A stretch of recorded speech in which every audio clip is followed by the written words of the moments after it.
Great morning. Today we will be starting with lecture number 12, chapter number 1, and I will be doing with a most important concept named as business entity concept. बेटे मैं आज एक ऐसा concept start कर रहा हूं which has a very huge importance in accounts and without which you cannot even move a single step. आप एक स्टेप, एक जर्नल एंट्री, एक अकाउंटिंग इक्वेशन नहीं बना सकते. In the last lecture, we have discussed that what is the meaning of accounts, what is the meaning of concepts, why there is a need to have concepts. तो आज ये जो lecture आप attend कर रहे हैं ना business entity, you will find out that why it is important to build principles. Then only we can start with the accounts. तो जल्दी से अपना रजिस्टर ओपन कर लें. बेटा लिखना है थोड़ा सा आज. मेरे पास PPTs में सामान कम है, no doubt I will be showing you, but still you have to write it down. बड़ा ही प्यारा सा अजम्पशन आज हम डिस्कस कर रहे हैं. व्हेन आई से accounting concept, I am discussing with first assumption, first concept, first principle, first logic, first idea, first accepted accounting principle, and that is business entity concept. When I say business entity, it means I will relate it with separate entity as we have discussed when we have compared sole tradership, partnership और company को जब मैंने discuss किया था और आपको बताया था कि sole proprietorship firm में unlimited liability है, partnership firm में unlimited liability है, but in the case of a company we have a limited liability because company is treated as an artificial separate person. तो मैं आज कुछ वही बातें करने वाला हूं. आप रजिस्टर ओपन कर लें और जल्दी से पहले एक बार लिख लें, फिर मेरी कहानी स्टार्ट होगी. बेटा business entity assumption, business entity assumption क्या कहती है? For the purpose of accounts. Now because we are doing accounts, हम अकाउंट्स कर रहे हैं, तो अकाउंट्स के क्या कंसेप्ट्स हैं? For the purpose of accounts, accounts के लिए बेटे हम कुछ बातों को मान लेंगे, हम कुछ बातों को अज्यूम कर लेंगे, कुछ झूठ को सच मान लेंगे जबकि वो है झूठी, बट स्टिल हम कुछ बातों को we will avoid or we will assume something other than that. And the best point is that in this we will treat business and its owner, दोनों को हम अलग अलग पार्टी मानेंगे. पहले आप लिख लें बेटे, मैं बड़ा एक्साइटेड हूं आज आपको एग्जांपल्स देने के लिए. For the purpose of accounting the business and its owners are to be treated as two separate entities. बेटे बिजनेस और जो उसका मालिक है, जैसे मैं अज्यूम करता हूं लाला जी ने अपनी एक शॉप ओपन की, एक दुकान ओपन की, तो Lala ji will be treated as a different person and this shop will be treated as a different person. Supposingly Bunty has started a business, he has started a mobile business, so that mobile business will be treated as a different person as compared to owner. दोनों को हम अलग अलग मानेंगे. क्यों मानेंगे? इससे क्या फायदा होगा? अभी मैं आ रहा हूं अपनी कहानी लेकर. पहले आप लिख लें B point, personal assets of Lala ji, it means the owner के अपने निजी, अपने घर के अपने personal assets and liabilities are not taken into account. Personal assets and liabilities of the owner are not taken into account while, बेटा लिख रहे हैं आप, सब लिख रहे हैं while रिकॉर्ड करते समय. चैप्टर 3 से we will be starting with how we will record it. What is the accounting process? While recording and reporting the assets and liabilities of the business. बड़ा प्यारी सी बात है बेटे, आप पहले नोट करें, मैं बस आपको एक्सप्लेन करूंगा. For the purpose of accounting the business and its owners are to be treated as two separate entities. Personal assets and liabilities of the owner are not taken into account while recording and reporting the assets and the liabilities of the business. इसका मतलब अगर आप ये दोनों ए और B point को पढ़ें और अगर आपने लिख भी लिया है, मैं मान रहा हूं, आई एम अज्यूमिंग मैं अब ये मानो या ना मानो फिर भी मानना पड़ेगा. I am assuming that you are writing down. This is the assumption, this is the rule. Similarly in accounts we assume that the owner who is running this business, who is the owner of this business. Now this business is a separate entity and this owner is a separate entity. बेटे हम दोनों को अलग अलग मान के चलेंगे. then only we can prepare accounting equation, then only we can pass first journal entry. So this is the logic behind that. बेटे एक्चुअली में दोनों एक ही हैं, ये झूठ है कि हम अलग अलग मानेंगे, बट स्टिल जब तक आप अज्यूम नहीं करेंगे we can not do any recording.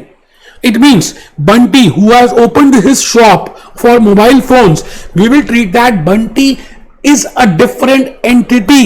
और बंटी ने ये जो शॉप ओपन की है मोबाइल फोन की इज अ डिफरेंट एंटिटी.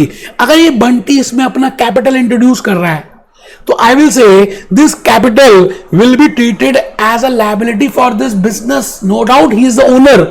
बेटे बंटी ने 1 लाख रुपए अपनी पॉकेट से निकाले और दुकान में दे दिए, शॉप में दे दिए. अब आप लॉजिकली बताइए वो 1 लाख रुपीज तो बंटी की पॉकेट में ही है, but we assume from accounts point of view that Bunty has introduced his capital in the business and this business is liable to pay 1 lakh rupees back to this person. No doubt he may be the owner. इसका मतलब हम दोनों को अलग अलग artificial entities मानेंगे.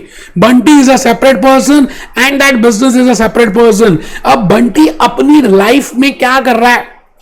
What is his personal assets? What are his personal liabilities? What are his activities? We are not concerned with that. आइए मैं अपनी कहानी को शुरू कर रहा हूं. कहानी किस्मत की भूपेश आनंद की कहानी for understanding business entity assumption. तो बेटे मैंने एक बंटी बनाया और ये ओनर बनाया, शॉप बनाई मोबाइल फोन की.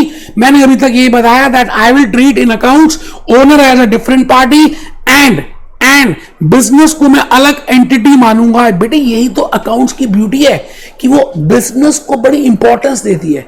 Business has a separate personality. Supposingly Bunty has open 3 shops, 3 तरह के बिजनेस है.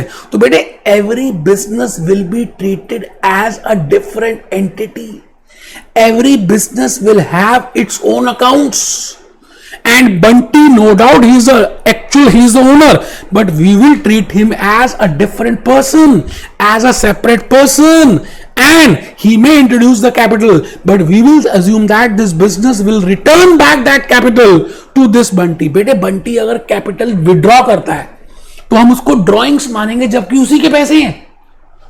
बट बंटी कुछ पैसे इंट्रोड्यूस करता है तो I will assume that Bunty has introducing his own capital जबकि उसी के पैसे हैं. इट मींस बिजनेस और Bunty, business and owner will be 2 different persons. ये मैंने बता दिया beauty of accounts that we treat them as a different person. We are not concern with कि बंटी के घर में क्या ट्रांजैक्शंस हो रही है, बंटी क्या खाता है, बंटी क्या पीता है, बंटी क्या करता है, बंटी किससे लोन लेता है. I am not concerned with all this blah blah blah blah blah because these are not related with business. As an accountant, because I am an accountant of this business, so all the activities which are related with this business, all cash flows coming in or going out from this business, all expenses of this business, all incomes of this business, all assets who business is the owner, all liabilities which are the obligations of the business will only be recorded. उसी को record करेंगे. बेटे हम दोनों को अलग अलग मानते हैं. अज्यूम करते हैं कि बंटी ने लोन लिया अपने दोस्त से तो बेटे उसने अपने पर्सनल एंगल पे लिया. We are not concern with that. But if this business has borrowed a loan from a bank और from any entity we will assume that it is a loan. It is a liability of the business. उसको record करेंगे लेकिन जो बंटी खुद कर रहा है अपने पर्सनल एंगल पे कर रहा है हम उसको रिकॉर्ड नहीं करेंगे. बेटा जो भी घटनाएं बिजनेस में घटित हो रही हैं, I repeat my golden words, all those घटनाएं which are घटित in the business, it means all those transactions which are being transacted with the relationship of business will be recorded and all other transactions we are not concerned with that. For example, Bunty has purchased a TV set for his home. अपने घर के लिए उसने TV खरीदा, scooter खरीदा. हम इसका कुछ भी रिकॉर्डिंग नहीं करेंगे because this is not related with business. But if furniture is being purchased for the business, TV is purchased for the business, scooter is purchased for the business, anything which is done or which is related with the business, मैं उसका तो recording करूंगा. but I will boycott all that. मैं तो लात मारूंगा बंटी को. बंटी तू जा, बंटी आज से तू इसका ओनर तो है बट मेरी नजर में Bunty you will be a separate person and that person is a separate person and I will do accounting entries for this business. बात समझ आ रही है बेटे? Business entity assumption. आइए आइए नेक्स्ट पॉइंट देखें बेटे। मैंने आपको अभी बताया कि बंटी के सपोजिंगली 3 तरह के बिजनेस हो जाते हैं। Every business will be treated as a separate entity. Accounts will be prepared for every business separately. Capital introduce, ये मैंने बता दिया। If capital is introduced by the Bunty as a owner, no doubt वो पैसे उसी के pocket में है, but still we say that this is the capital introduced by this owner and this is a liability of this business to return back. Okay, तो बंटी के बेटे personal assets, Bunty की लायबिलिटीज को लात मारनी है, हमें मतलब नहीं है बेटे बंटी से। अब मैंने ये भी बता दिया जो भी घटनाएं बिजनेस में घटित हो रही है, we are only concerned with that. It means all those profit which is of business, loss is of business, assets of business, liabilities of business, expenses of business, income of business. बेटे जो भी कुछ दुकान में हो रहा है, shop में हो रहा है, बिजनेस में हो रहा है, टाटा मोटर्स में हो रहा है, I am not concerned with Ratan Tata, no doubt he must be having the majority holding, but I am only concerned with Tata Motors, that what are the transactions which are being performed by Tata Motors, what are the transactions being performed by Reliance Jio. I am not concerned with Mukesh Ambani, let he be owner, but for me, for an accountant, you know, when I want to record those transactions, Mukesh Ambani is a separate entity and his wife Neeta Ambani is also a separate entity. No doubt he may be the owner, he may be the stakeholder, he may be the majority holder, but I am not concerned with that. I am concerned Reliance Jio is a separate entity. तो बेटे Reliance Jio जो भी transactions करेगा, Reliance Jio के assets, Reliance Jio के liabilities, Reliance के expenses, Reliance Jio की income, I will record, I will prepare ledger accounts, I will prepare the primary books, I will follow the accounting process, I will prepare the ledger trial balance, then I will prepare and disclose the financial statements. Only those transactions which are of the business. तो बेटे यही बात मैंने बताने की कोशिश की। आपको मैंने एग्जाम्पल भी दिया that if Bunty is buying his TV for his own, personal asset का लेना देना नहीं है। मैं तो कहता हूं भाड़ में जाए ना बंटी, हमें क्या लेना है, जो मर्जी करे वो घर में। अब उसने जो घर में किया, अब घर में उसने सफाई वाले को पैसे दिए, I am not concerned with that, I will not pass any entry for that. But in case I have done expense of ₹10, you know, I purchase a झाड़ू for business, I will pass entry for that झाड़ू for the business because that is related to the business, and this concept is named as business entity concept. You're getting my point? And the point is, if loan is being borrowed by Bunty from his friend for his personal use, I am not concerned with that, I will not write the entry for that. So accountant will have only to record those transactions which are related with business. बस बेटा ये मूल मंत्र है और कुछ भी नहीं।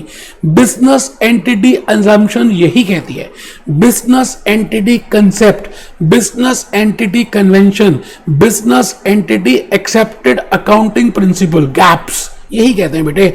आइए मैं आपको थोड़ा सा विकीपीडिया की तरफ लेके चलो और विकीपीडिया से पूछते हैं, विकीपीडिया ये बता कि एंटिटी का मीनिंग क्या है।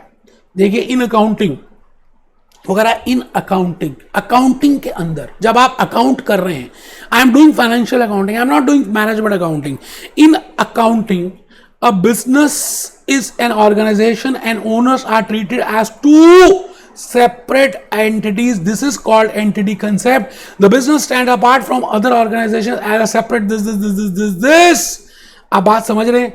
अब इसने कहा सोल ट्रेडर है, let it be a sole trader. We have discussed what I mean by sole trader, sole proprietorship firm. Now even if he is this individual owner, still we will not treat him as a business, we will treat it as owner as a sole trader as a different person and the business as a different person. तो आपको बात समझ आ रही है जो मैं कहना चाह रहा हूं? होप आप सब बातों को समझ रहे हैं। मैं भूपेश आनंद इस समय आपके सामने खड़ा हूं और आपसे यही कहने जा रहा हूं कि first assumption is business entity assumption.